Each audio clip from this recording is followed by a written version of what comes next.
Сайн байцгаана уу эрхэм хүндэт сонсогчдоо. Байгаль орчны судалгаа шинжилгээний төвөөс эрхлэн гаргаж байгаа Цуврал подкастын маань дараагийн дугаар инхүү эхэлж байна. Ингээд өнөөдрийн зочноор хариуцлагатай уулуурхай сэдвийн хүрээнд Монголын байгаль орчны мэргэжилтнүүдийн холбооны тэргүүн Үлзий баярх маань өргөдөн ирж оролцож байна. Танд энэ өдрийн мэндийг хүргье. За сайн байцгаана уу та бүхэнд энэ өдрийн мэндийг хүргэе. Ажил нь сайн байна уу?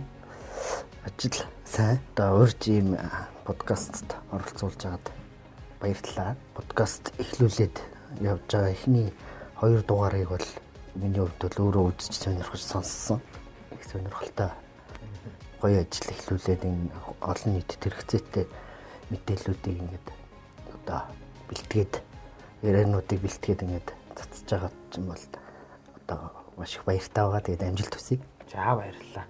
Бидний өнөөдрийн ярилцах сэдэв бол хариуцлагатай уулуурхай гэсэн сэдвийн өрөөнд хоёлаа ярилцахаар бэлтгэсэн байгаа. Тэгэхээр ер нь энэ хариуцлагатай уулуурхай гэж юу гэлтэй юм бэ тий? Хариуцлагатай уулуурхай гэхээр манайхан ер нь бол нэг тийм жоохон буруу ойлголт манайханд ер нь байгаад байгаа шүү дээ. Одоо нэг тийм нөхөн сэргээлтийн ажлаа маш сайн хийцэн нэг л ажлыг гэсэн үг шүү дээ. Хийцэн уурхай. Энэ бол хариуцлагатай уулуурхай гэдэг ингээд жоохон буруу тодорхойлолт байдаг. Ер нь бол яг хариуцлагатай уулуурхай гэдэг маань бол тодорхой маш олон шалгууруудтай байдаг. Одоо нэг дагаж мөрддөг тодорхой зарчмууд байдаг. Энэ зарчмуудаа хэрэгжүүлээд тэгээ дагаж мөрдөх дүрм журам одоо санаачлах стандартуудыг хэрэгжүүлж иж сая одоо яг хариуцлагатай уулуурхай гэсэн одоо нэр хүндийг олж авдаг. Тэгэхээр ер нь хариуцлагатай уулуурхай гэдгийг шууд тодорхойлолтыг бол аюул товчхоноор хэлэхэд бол энэ хамгийн нэгдүгээрт тухайн уулуурхай компани эдийн засгийн хөгжил төв нэмэр оруулж байгаа хэрэгтэй хамгийн нэгдүгээрт. Хоёрдугаарт болохоор нийгмийн хариуцлагатай байх хэрэгтэй. За гуравдугаарт байгаль орчны хариуцлагатай байх хэрэгтэй. Уулуурхай маань бол бизнес шүү дээ. Бизнес нь одоо ёс зүйтэй шударга ил тод ингэ явж явах хэрэгтэй. Тэгэхээр ерөөсөө хариуцлагатай уулуурхай гэдэг бол ганцхан байгаль орчны асуудал. Ганцхан нөхөн сэргээлтийг сайн хийх асуудал ерөөсөө биш. Энэ бол одоо бүх асуудлуудыг хамарсан ийм одоо үйл ажиллагаа. Тэгэхээр ер нь бол хариуцлагатай уулуурхайг сайн хэрэгжүүлдэг компани ямар компаниуд байх ингээ харахаар бол хамгийн түрүүнд нөгөө тухайн компани засаглал аягүй чухал байдаг. Тухайн компани нь одоо олон нийтийн одоо хөрөнгөний бирж дээр хувьцаа гаргадаг одоо олон нийтийн тийм компаниуд бол илүү энэ хариуцлагатай уулуурхай одоо жишг стандартуудыг хэрэгжүүлдэг. За тэгээд эдийн засгийн хөгжлүүд мэдээж энэ бол нөгөө бизнес өөрөө тэгээд эдийн засгийн хувьд бол тухайн улс орны эдийн засагт бол сайн эрэг нөлөө үзүүлж явах ёстой. Нийгмийн хариуцлагын хувьд тэгэхээр тухайн орон нутгийн одоо иргэдийн эрүүл аюулгүй орчинд амьдрах нөхцөлийг бүрдүүлсэн байх ёстой. Нэмэх нь уурхай талбайд ажиллаж байгаа ажилтнуудын эрүүл аюулгүй байдал хангагдсан байх ёстой ч гэдэг юм уу тийм. Ийм шаардлагууд байна. Байгаль орчны хариуцлага гэхээр мэдээж уулуурхайн төсөл маань бол байгаль орчин тодорхой хэмжээний сөрөг нөлөө үзүүлж явдаг. Гэхдээ энийг бол байж болох хамгийн бага түвшинд бол барьж явуулах ёстой. За тэгээд байгаль орчны хариуцлага маань бол сөрөг нөлөөллөө удирдах ёстой, бууруулах ёстой. Уурхай хаалт нөхөн сэргээлт гэдэг энэ нөгөө эвдэрсэн газар нөхөн сэргээх ёстой гэсэн ийм зарчмуудыг бол одоо амжилттай хэрэгжүүлснээр сая одоо танаа уулуурхайн төсөл хариуцлагатай уулуурхайг одоо хөгжүүлж байна гэж хэлж болох юм. Одоо ер нь энэ яг уулуурхайн чиглэлээр үйл ажиллагаа яг уулуурхай хөгжсөн маш олон орнууд байгаа тийм ээ. Дэлхийн хэмжээнд. Ер нь одоо хамгийн сайн жишээ яг энэ хариуцлагатай уулуурхай гэдгийг одоо таны саяны тодорхойлсон тодорхойлолтуудаар төгсгүйс хэмжээнд хийж байгаа ямар орнууд байна? Олон улсын жишээ тий. За миний хувьд болохоор ер нь бол яг сүүлийн 3-4 жил бол яг энэ уурхай хаалт нөхөн сэргээлт хариуцлагатай уулуурхай ялангуяа өөрөө чинь уулуурхай төслүүд дээр байгаль орчны асуудал хариуцж ажиллаж ирсний хувьд бол одоо уулуурхай өндөр хөгжсөн орнуудын сайн туршлагуудыг бол судалж ирсэн. За энэ дээр бол Австрали болон Канада бол яг уулуурхай ялангуяа хариуцлагатай уулуурхайг хөгжүүлэх тал дээр бол бусад орнуудаас бол илүү сайн хөгжсөн байдаг. За жишээ нь Канад бол одоо жишээ нь хариуцлагатай уулуурхайн санаачлаг гэдэг ингээд ийм одоо дүрм журам юмнууд гаргаад тэгтээ энийг өөрсдөө сайн дураараа хэрэгжүүлдэг. Хуулиар биш. Хуулийн дээр заавал зааж өгөөгүй гэсэн үг байхгүй. За тэнгууд сайн дураараа хэрэгжүүлэхдээ яад нэхэр бүх ингээд шалгуур үзүүлэлтээ чагсаагаад за манайх одоо яг ажилтныхаа эрүүл мэндийн төлөө юу хийж байна? Нутгийн иргэдийг одоо эрүүл аюулгүй орчинд байлгахын төлөө юу хийж байна гэдэг ингээд бүх шалгуур үзүүлэлтээ чагсаагаад энэ дээрээ ингээд гүйцэтгэлээ үнэлээ явуулдаг. За ингээд үнэлэнгүүтээ энийг сайн дураараа хэрэгжүүлж байгаа шүү дээ. Ингээд тодорхой үнэлгээнүүд гаргаад эренгүүтээ тэрийг нь одоо нэг одоо манайхаар бол одоо уулуурхайн үндэсний ассоциац ч гэдэг юм уу юм. Ассоциац төрийн бус байгууллагууд нь энийг нөгөө нэг үнэлээд тэг олон нийтэд зарладаг байхгүй юу. Одоо эднийх одоо хариуцлагатай уулуурхайн шалгуур үзүүлэлтээр ингээд үнэлгээ хийхэд одоо ийм үнэлгээтэй гарч ийна гэд одоо хөндлөнгийн байгууллага ялангуяа төрийн биш заяа төрийн бус байгууллага үнэлгээ хийгээд тэгээд олон нийтэд зарлаж байгаа байхгүй юу. Одоо энэ уулуурхайн төсөл бол хариуцлагатай уулуурхайн энэ шалгууруудыг ийм өндөр үнэлгээтэйгээр үнэлсэн байна гэдэг ийм юм одоо жишг тогтцсон байх жишээтэй. Австрали муу ялгаагүй хариуцлагатай уулуурхай холбоотой өөрийн гэсэн юм зарчмуудтай тэднийг хэрэгжүүлдэг. Ерөнхийдөө л энийг нэг айхтар ингээд хуулинд оруулаад хууль дээр хатуу мөрдүүлэх гэхээсээ илүү нөгөө уулуурхайн компаниуд өөрсдөө энийг санаачлаад өөрсдөө энийг сайн дураараа ийм хариуцлага ухамсарлаад одоо нөгөө нийгмийн хариуцлага ухамсарлаад гэдэг шиг бүх хариуцлагуудаа ухамсарлаад энийг сайн дураараа хэрэгжүүлээд явж иж хариуцлагатай уулуурхай гэдэг нь гаргаж ирж байгаа. Ер нь ялангуяа сүүлийн жилүүдэд одоо энэ том хөрөнгө оруулагч, зээлдэгчтэй банк санхүүгийн байгууллагууд бол уулуурхайн төслүүд дээр хөрөнгө оруулахад ер нь ямар эрсдэл байна гэд судалгаанууд хийцмэдэг. Тэгээ энэ судалгааны үр дүн 2-3 жилийн судалгааны үр дүн хамгийн өндөр эрсдэл нь нийгэм орон нутгийн харилцаа те байгаль орчинтой холбоотой эрсдлүүд байна. Ялангуяа энэ нийгмийн хариуцлага, нийгмийн харилцаатай холбоотой эрсдлүүд айгүй их байна. Тэгэхээр тэр нь юу хэлээд байгаа хэрэг одоо та нар бүгдээрээ ер нь бол мэдж байгаа шүү дээ. Монголд өнөөдөр бол ингээд нэг уурхай эхлэх гэхээр ерөөсөө нэг уурхай нэг гэж нэг мангас гэж ойлгоцсон. Нийтээрээ нэг бүр ингээд уурхай бол маш сөрөг ойлгоцсон. Сөрөг гэж ойлгоцсон ингээд нийт массаараа энийг ингээд эсэргүүцээд идэг болсон. Тэгэхээр энэ ерөөсөө нөгөө нэг ганцхан Монголд биш хаасайгүй одоо уурхай хөгж байгаа улс орнуудад бол тохиолдчихсон л асуудал. Тэгээ энэ бол эрсдэл болсон гэсэн үг байхгүй яа. Тэгэхээр уулуурхайн компаниуд бол ер нь байгаль орчны нийгмийн энэ хариуцлагуудаа ухамсарлаад одоо уурхайгаа эхлэхээс өмнө төлөвлөлтийнхөө шатанд бүх мэдээлэл тод явуулаа те бүх байгаль орчны үнэлгээ гэж манад хийдэг штэ тэр мөр нь одоо орон нутгийнхаа иргэдэд мэдээлэл хангалттай сайн өгөөд энэ төсөл нь ийм учиртай ингэж эхлэн төгсгөлд нь бид нар энэ уурхайг яаж үлдээх юм гэдгийгээ хүртэл эхлэхээс өмнө тодорхойлцоод тэрийгэ ил тод нээлттэй танилцуулаад тэрийгэ хэрэгжүүлээд явснаар сая л хүмүүс хараад итгээд ингээ явж болох нь. Монгол орны хувьд одоо хамгийн сайн үйл ажиллагаа явуулж байгаа хариуцлагатай уулуурхайгаа одоо олборлож байгаа, эрхэлж байгаа ямар аж ахуй нэгжүүд байна. Энэ тал дээр та. За ерөнхийдөө яг тэр уурхай энэ уурхай гэхээс илүү ер нь бол өнгөрсөн хугацаанд бол тодорхой хариуцлагатайгаар явж ирсэн уулуурхайн төслүүд бол Монгол зөндөө байдаг. Гол нь нөгөө нэг хариуцлагагүй их болоод хариуцлагагүй ихээсээ болж нөгөө нийгэм маань нийтээрээ тэгээ орон нутгийн иргэд маань энэ уурхайгаа эсрүүцдэг болчиход байгаа гэж юу нь бол хараад байгаа. Миний хувьд тэгж л хардаг. Хариуцлагатайгаар өнгөрсөн хугацаанд одоо нөхөн сэргээлтээ маш сайн хийж тэ ашигласнаа иргэн нөхөн сэргээж явдаг тийм уулуурхайн төслүүд ч байна. Хариуцлагагүй бас байна. Гэхдээ миний одоо ерөнхийдөө харж байгаагаар бол ялангуяа энэ Монголд хэрэгжиж байгаа олон улсын хөрөнгөний биржээр хувьцаа гаргацсан ийм нээлттэй компаниуд маань илүү хариуцлагатай ажилт юм байна гэж анзаарагдаад. Яагаад тэгж анзаарч юм гэхээр ер нь бол ахаал би нөгөө нэг гадны юуны олон улсын жишээ ярих гэдэг юм л та. Хөрөнгө босгож олон улсын хөрөнгөний биржээр хөрөнгө босгож одоо төсөл хэрэгжүүлэх уурхай ажиллуулахад нөгөө мөнгө зээлж байгаа хөрөнгө оруулагч нар маань бол нөгөө шаардлагуудаа хангалттай тавьдаг болсон. Одоо жишээ нь нэг уулуурхайн төслийг эхлэхэд нэг 10 сая доллар зээлэх тэрнийхээ одоо бараг тодорхой хувийг байгаль орчин нийгмийн хариуцлагынхаа хүрээнд зарцуулах юуг нь бүр цаанаас шаардаад өгчдөг байж байгаа жишээ нь. Тэр үтэл одоо бүр уурхай эхлээд 1 жил 2 жил дөнгөж явж байхад нь ингээд өнөөдрийн байдлаар гинт ингээд танаа уурхайг нөхөн сэргээх тохиолдолд ер нь хэдэн төгрөгийн зардал гарах юм. Тэрийгээ тооцож олоод санхүүгийн одоо нэг үр төлбөр гэдэг тайланд оруулах гэдэг бүр санхүү талаас хүртэл ингээд ороод ирсэн байхгүй. Тэгээ ер нь бол манад бол ялангуяа энэ олон улсын хөрөнгөний бирж дээр хөвцөө гаргасан уул уурхайн төслүүд бол ер нь тодорхой хэмжээний хариуцлагатай уул уурхайн жишгийг бол хэрэгжүүлж явдаг гэж хардаг.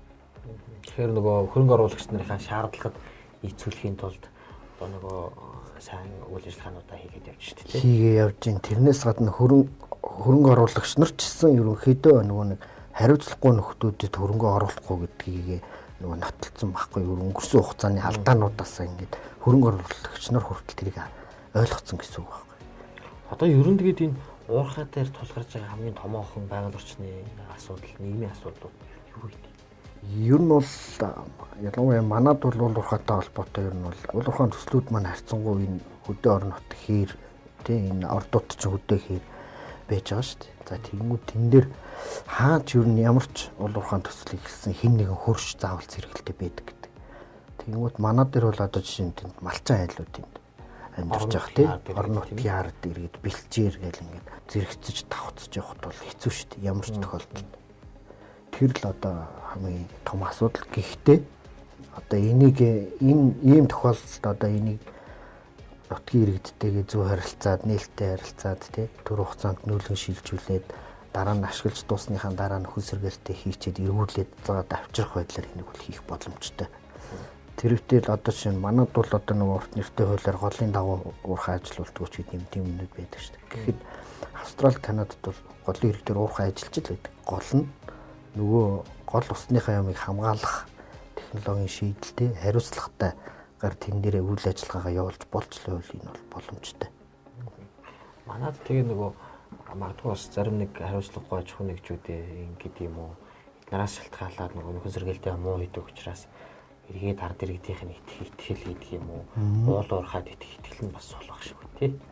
Тий өнгөрсөн хугацаанд ч ер нь бол одоо нөгөө явждаг гэдэг ойлголттой тий. Нэг хөтөлбөр, алт хоёр хөтөлбөр гээл шууд нөгөө нэг эдийн засаг гэсэн ийм нөгөө нэг юм нэр хит их анхаарлаа хандуулад нөгөө байгаль орчин нийгмийн асуудлыг хоригдуулад ирсэн мэдэг.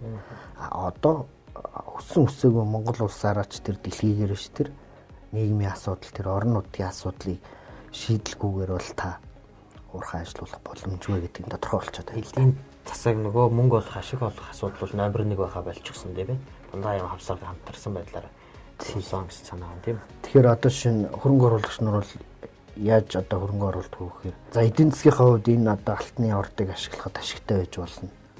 Заавал бурлаад гаргаж ирээ борлуулахад тодорхой хэмжээний ашиг байна. Гэхдээ тэн дээрээс эргүүлээд нөхөн сэргээх тэгээд нөгөө явцын дундаа байгаль орчны нөлөөллөө удирдах тэр орон нутгийн асуудлаа шийдэх бүх юма хийгээд үлдэх тэр зардал чинь ашигтай байх юм бол зөвшөөрч энэ дээр хөрөнгө оруулалт болно гэсэн ийм л хандлагатай болцоо одоо л ерөөс.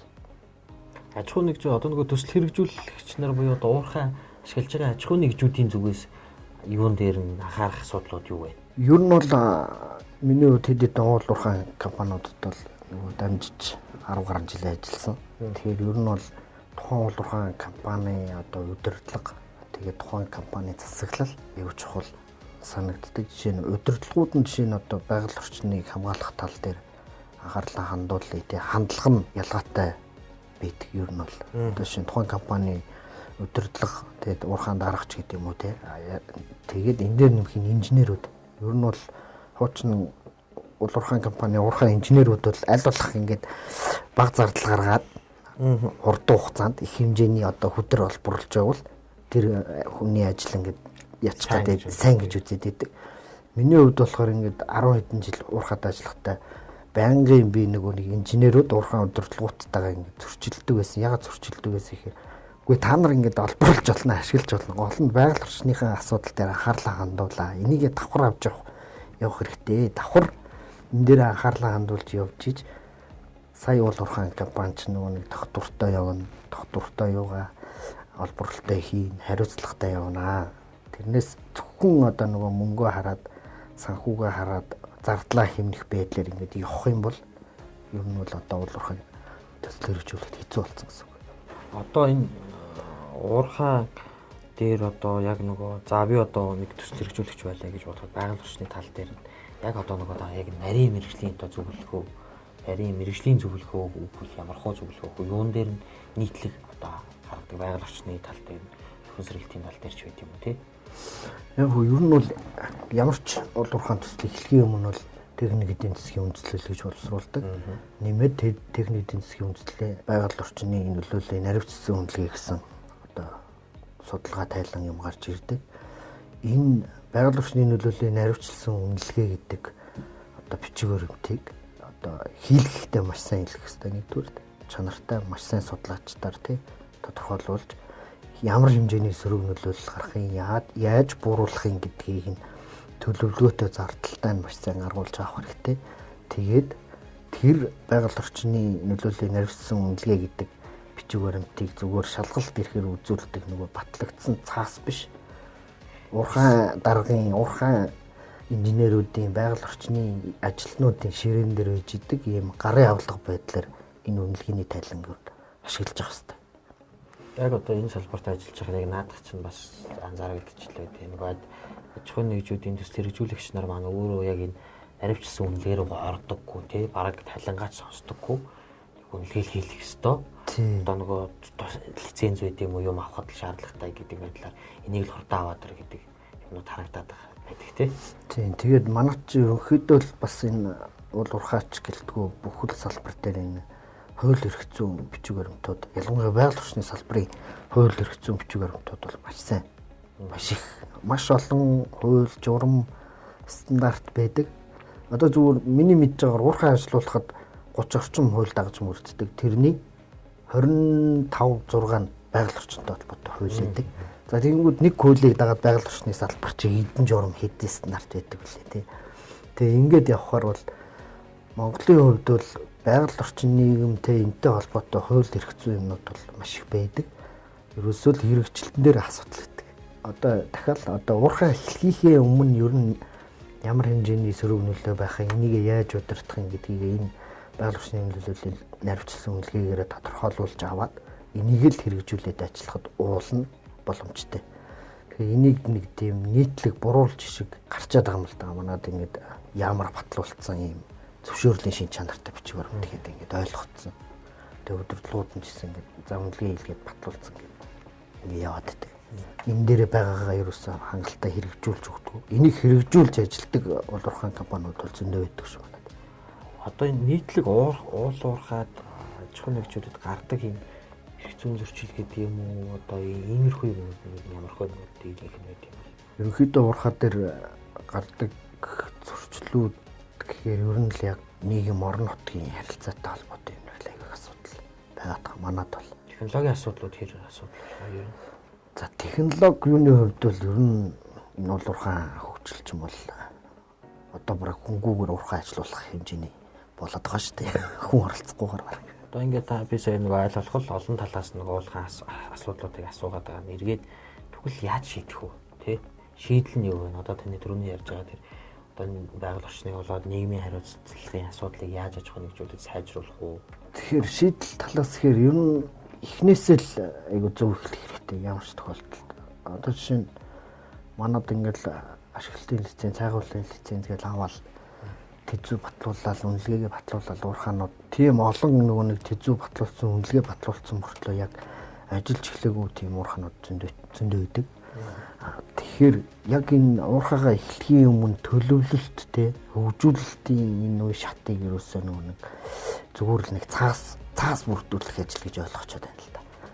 Тэгэхээр эн чинь нөгөө нэг өөрөө за ингээл гинт нөгөө нэг орон нутагт хөдөө очоод уурхай эхлэх гээд яваад очингууд нутгийн иргэд хөөгөө явуулчлаа гэл одоо нэг тийм мэдээлэл байсгээл цацагддаг шүү дээ.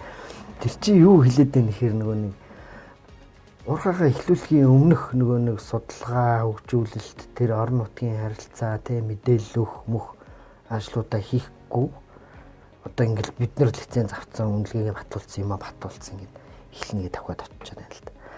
Тэгээд уул уурхайн төсөл хэрэгжүүлдэг компани өөрсдөө болохоор нөгөө нэг энэ орон нутгийн харилцах байгаль орчны нөлөөллийн асуудлыгаа бас нөгөө байгаль орчны үнэлгээний компани энийг зохицуулчихна гэдэг ингээд бас буруу ойлгож байна.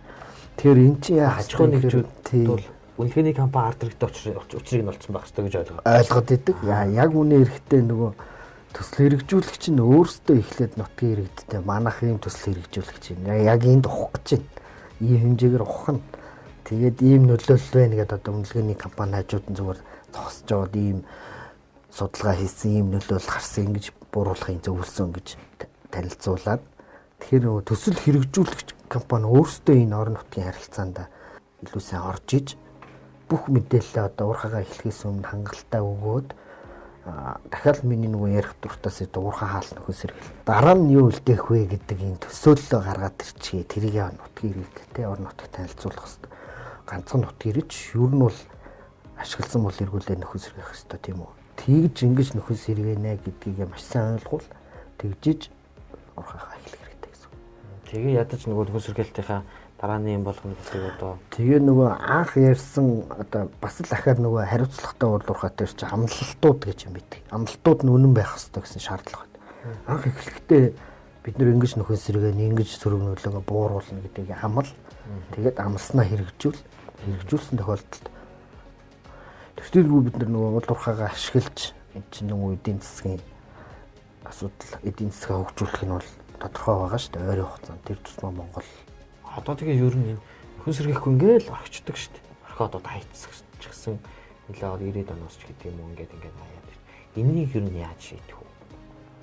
Ийм орхигдсан уурхаануудыг газруудыг энэс чинь болоод нөгөө нэг хандрагдтыг чинь нийт уурхаад итгэл уурхааг үнэлэх үнэлэмж уурхаан талаарх ойлголт сөрөг байдаг тий. Уг нь бол бид нар одоо энэ магадгүй нүүрс гэдэг юм уу цэс одоо дэлхийн зах зээл дээр үнэтэй байгаа дээр уг нь бол боломжийнхаа хэрийн олборлолтоо сайн хийгээд гаргаад ашиг олоод эргээд нөгөө олборлолтоос олсон мөнгөөр хөсрэлтээ сайн хийчих юм бол уг нь бас ийм эдийн засгийн ач холбогдол өндөр байгаад хэвтэн тэгээд тий ер нь бол өнгөрсөн хугацаанд нөгөө хууль бус ашигт малтмал олборлолтоор эвдэгдээд орхигдсон газрууд бол Монголд бас нэлээх байдаг. Сүүлд нэг тоо харж байхад бол 8000-га эвдэрч орхигдсон газар байна гэсэн тоо байгаль орчны яамнаас гаргасан байсан.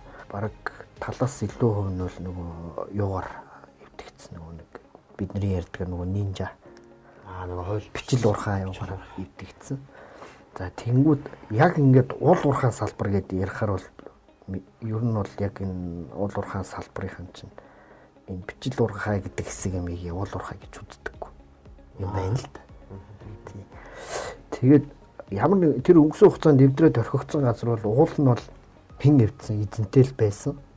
Тэгээд тухайн үед одоо түрүү би бас хэлжсэн те эдийн засаг гэж яваад авчиад байгаль орчин юуны асуудлыг орхигдуулаад ингээл орхигдож байна. Тэгээ энэ дээр яг манад нэг нөхөн сэргээлтийн тухай хуулийн төсөл тэргээд оюун сайд байх үед санаачлал гаргаа явж байсан. Энэ дээр зүгээр шийдэл нь би зүгээр Америкийн юу туршлагыг судалж байхад Америк нэг юм хууль гаргасан байдаг. Нөхөн сэргээлтийн тухай орхигдсон газруудаа яаж нөхөн сэргээх үү гэдэг дээр тэр нь болохоор одоо ажиллаж байгаа уул уурхаан төслүүдээс бүр маш бага хэмжээгээр мөнгө цуглуулад сан бүрдүүлээд тэгээд тэрүүгээрээ хийгээ явд юм. Тэгтээ маш бага хэмжээгээр шүү. Гэхдээ уул уурхаан төсөл хэрэгжүүлж байгаа компаниуд ч бас тэд нар чинь хөрөнгө мөнгө зээлээд уурхай ажиллуулж байгаа учраас бус хүмүүсийн эвдсэн газрыг энэ хүмүүс юу нь яагаад очиж янзлах, засах, нөхөн сэргээх ёстой юм гэдэг бас ийм асуудал үүсэж байна. энэ ч нөгөө төрийн бодлогоор л одоо орхигдсон газруудаа төрийн бодлогоор л тийм орхигдсон газруудаа шийдэхгүй бол эзэн холбогдогч болчиход юм тийм холбогдогчгүй тэгээд энэ эвдэгдсэн газрын нөхөн сэргээх асуудлыг яг манайхан зүгээр нөгөө нэг дүүцүүлэн хамгаалах гэдэг дээр орлуулж хийлгээд байгаа шиг байна. Тэгснээр дүүцүүлэн хамгаалах гэдэг дээр ахаад нөгөө нэг тэр бомбод хөдөлгөөн гарч ирээд ахаал нөгөө уул уурхаан компаниуд руу тэр бомбод гэдэг юугаа шахаж ийн зүгээр надад юу гэж ажиглагдсан хэрэг өмнө зүгээр ингээл хэрэгжил явж байсан байгаль орчны менежментийн төлөвлөгөө уурлын ажлын төлөвлөгөө гэсэн юмнуудаар авчиж нэмж хүний эвдсэн газрыг нөхөн сэргээч гэдэг юм уу мод тарьч гэдэг юм уу ингээд нөгөө уул уурхаан төсөл хэрэгжүүлж байгаа аж ахуй нэгжүүдтэй улмал дарамт төсгээд байгаа шиг санагдаад.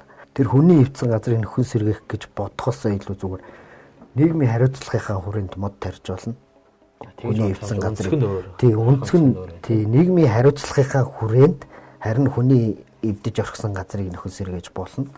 Мод тарьж болно. Тэрнээс энэ нөгөө нэг биологийн олон янз байдлыг дүүцүүл хамгаалах гэдэг ухагтхуунтай авчиж хойлоо дутгаад ингээд жоохон буруул яагаад байгаа юм шиг санагдтыг надад. Тэгэхээр ер нь бол яг бас манайд бол уул уурхай эрхлэх, уул уурхайн бизнес хийх гэдэг юм уу? Уул уурхайн одоо энэ үйл ажиллагаа явуулахад бас аж ахуйн нэгж талаас нь хүндрэлтэй юм маш их байна тийм. Маш их дарамттай бол тийм. Яг бид нар нөгөө уурхаал муухай уурхаал зөндөө ашиг болж байгаа гэж харж байгаа болохоос тийм. Тийм. Тэгээд ингээд уул уурхай гэхээр л бүр нэг асар их мөнгө гэдэг нүдэнд нь харагдаад идэг. Тэг яг үний эрэхтэй энэ чинь би ч өөрөө ажиллаж үтсэн болохоор аюу сайн болгоо яриад байна л да. Энэ чинь асар их хөрөнгө босгож зээлж тэгээд энэ чинь ашгаа олж нөгөө эхлээд зүгээр миний сүүл зүгээр нэг уурхайн тэзүүн дээр ажиллаж байхдаа олж мэдснээр бол нэг алтны үндсэн орд ашиглах уурхайн төсөл дээр бол 60 сая долларын хөрөнгө оруулалт энэ уурхай босч ирнэ гэж байгаа байхгүй. Босч ирнэ гэдэг нь нөгөө хөрсөө хуулаад алтаа гаргаад ингээд зарах хүртэл ажиллахад одоо нөгөө ашаагаа хараад бүх кемп мэп яриад ингээд явхад 60 сая доллар хэрэгтэй гэж байгаа байхгүй. Зээлж байгаа. За тэгээд энэ хүртэл 2 жил болж байгаа. Бүтээн байгуулалт үе гэж байгаа. Тэгээд дахиад олборлолтоо хийгээд дахиад 2 жил. За тэгээд 4 5 дахь жилээс сая нөгөө нэг орлогоо олж эхлээд ашгаа олж эхлээд нөгөө зээлсэн мөнгөө дарж эхэлж байгаа. Тэгээд цаашаа 6 7 дахь жилээс ашигтай болж эхэлж байгаа. Тэгэнгүүт уурхай гэхээр л нөгөө их мөнгө гэж хараад байдаг. Тэрнээс илүү ялангуяа нутгийн иргэд, орон нутгийн иргэд маань ч гэсэн нөгөө эхлээд их юм шаардах хэрэггүй. Төсвөлт нь их нөгөө нэг ажиллаад эднээс жоохон мөнгө олоодох тэр үед нь илүү юм хүсэх боломжтой байхгүй. Уурхай хаалт нөхөн сэргээлт гэдэг та нар ярьж байна. Яг энэ хаалт нөхөн сэргээлт гэж юу юм яг юу вэ? Яг одоо мэрэгжлийн нэр юм гэдэг юм уу? Яг зөв ухагдах уу? Тэгэхээр яг уурхай хаалт нөхөн сэргээлт гэдэг юм ярьж эхлэхийн өмнө би нэг үг хэлэхийг дуртай. Өөрөө илүү нөгөө уурхай хаалт нөхөн сэргээлтээр сүүлийн үед илүү сонирхол судалж байгаагийн хувьд ер нь бол уурхай ашиглана гэдэг маань бол та тухайн газар нутгийг тэнд байгаа одоо хүнээс амтнаас нь төр зээлж авсан хэрэг юм шүү гэдэг.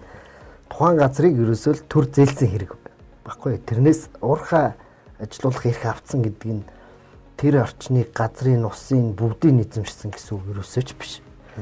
Одоо жишээ нь нүүрсний уурхай ашиглах зөвшөөрөлтөй те нүүрсний уурхай ашиглалтын лицензтэй гэж байгаа бол наа чин та тэр газрын доор байгаа нүүрсийг нь л ашиглах лицензтэй байхгүй. Тэрнээс дээрх газрыг нь өвсийг нь те усыг нь ашиглах лиценз биш. Тэгэхээр ерөөсөө уурхай ашиглана гэдэг нь бол тухайн газар нутгийг төр зээлсэн хэрэг юм аа. Тэгэхээр хүнээс юм зээлчихэд хүн чинь буцааж өгдөг үстэй. Тэгэхээр буцаагаад тэр газар нутгийг эзэд нь буцааж өгөх учиртай өгөхдөө тийм муухай болгож үлдээж өгч болохгүй шүү дээ. Нөхөн сэргээж үлдээх хэвээр эргээд хүн ашиглах боломжтой болгож үлдээх хэвээр гэсэн. Тэгэхээр ер нь бол уурхай хаалт гэдэг ярихаар илүү манайхан бол уурхай нөхөн сэргээлт, биологийн нөхөн сэргээлт, техникийн нөхөн сэргээлт гэдэг сүрхий ярьдаг, сүрхий хийчихэж ирсэн. Гэтэ бол өнгөрсөн хугацаанд бол нөхөн сэргээлтийг бол тодорхой хэмжээнд Монгол улсад бол хийгээд сурцсан. Тэгээд биологийн нөхөн сэргээлт, техникийн нөхөн сэргээлт гэдэг ялгаж яриад хийгээд идэг. Гэтэ энэ олон улсад болохоор гадны улсууд тэр нөгөө хөгжсөн улсууд ч тэр ер нь Монголоос өөр газар биологийн нөхөн сэргээлт, техникийн нөхөн сэргээлт гэж ялгаж ярьдаггүй. Нөхөн сэргээлт ялангуяа бүр энэ уурхай хаалт гэдэг өргөн утгаар нь авч үздэг болсон. Тэгэхээр уурхай хаалт гэдгийг зүгээр товчхоноор тодорхойлт хэлэхэд бол одоо тухайн уул уурхай одоо ашигт малтмалыг олборлож ашиглаж дуусаад тухайн газрыг одоо нийгэм, эдийн засаг, байгаль орчны хувьд эргүүлж хүлээлгэж өгөхийг л уурхай хаалт гэдэг. Тэгэхээр байгаль орчны хувьд доктортой болсон байх хэвээр, эдийн засгийн хувьд доктортой байх хэвээр, юуныхаа хувьд нийгмийнхаа хувьд доктортой байх хэвээр. Тэгэхээр одоо нөгөө хуучны манай жишээнүүд байдаг л да. Манаач баг ер нь олон улсын жишээнүүд байдаг. Одоо кинонууд байдаг ш тас нэг балгас хот мот үлдсэн кинонууд байдаг ш тэ. Тэд нар болохоор энэ нөгөө уурхай хаалтын буруу жишээнүүд байхгүй юу? Нэг уурхай ажиллаад гинт тэнд хот байгуулагдаад бичгэнтэл ажиллаад уурхай дагсан хот байгуулагдаад тэгээд нөөцөө ашиглаад дууссан чинь тэнд бүх амьдрал зогссон. Тэгээд тэр чинь нөгөө эзүү хот болсон гэсэн үг байна. Тэгэхээр уурхай хаалт гэдэг нь илүү өргөн утгаар авч үздэг нөгөө нийгэм эдийн засгийн байгаль орчны хувьд доктортой байхад зориулж одоо хэрэгжүүлэх арга хэмжээг л уурхай хаалт гэдэг. Тэгэхээр одоо шинэ оюутлахын уурхай зогсоход тэр хан богдод одоо хүмүүсийн амжиргаа гинт муудаж ч юм уу болохгүй нэ шүү дээ. Доктортой байх хэрэгтэй гэсэн үг.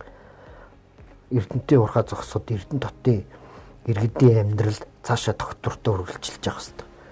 Тэр нь чиглэсэн арга хэмжээг л уурхай хаалт гэдэг. Тэгэхээр одоо энэ уурхай хаалт нөхөн сэргээлтийг сайн хийсэн жишг юу вэ? Монголоор тий.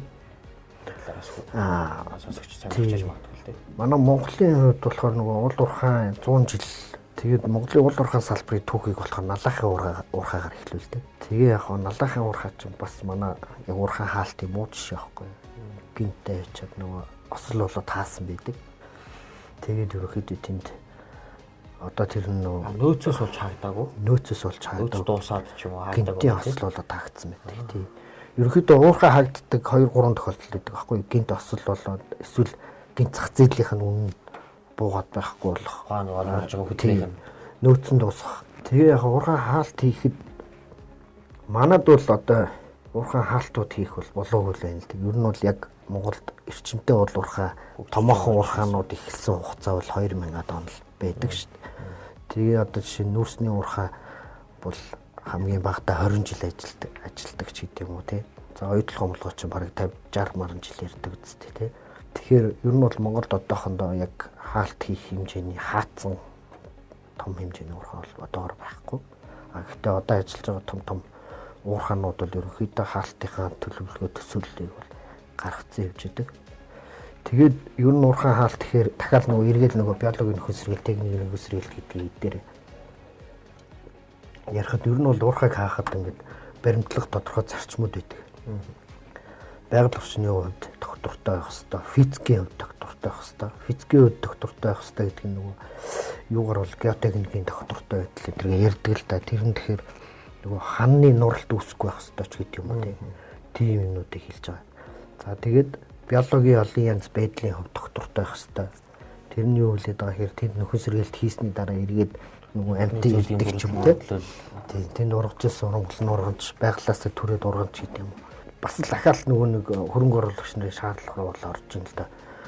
Бас ингээд нөгөө олон улсын хөрөнгөний бирж дээр хувьцаатай компаниуд чинь санхүүгийн аудит нөгөө хөрөнгө оруулсан хүмүүс чинь санхүүгийн аудитаа хийлгдэг. Нөхөн сэргээлт хийхдээ нөгөө зардал гаргахыг гэдгийг баг жил болгон тооцоо явчихдаг. Тухайн жилдээ хэвдэрсэн газрын хэмжээнд тооцож байгаа тэгээд нөхөн сэргээх юугийн тооцоог нь хийгээ явж байгаа. Анхнаасаа нөгөө нэг уурхайг хааж нөхөн сэргээх зардал нь тодорхой болж иж тэгжээж нөгөө нэг хаах зардлаа нөхөж чадах юм уу нөхөд ашигтай байх юм уу гэдгийг харж иж тухайн уурхайг эхэлдэг тийм л жишг тогтож байгаа. Хаалтын төлөвлөгөөг ер нь хэдэн жилийн өмнөөс боловсруулдаг.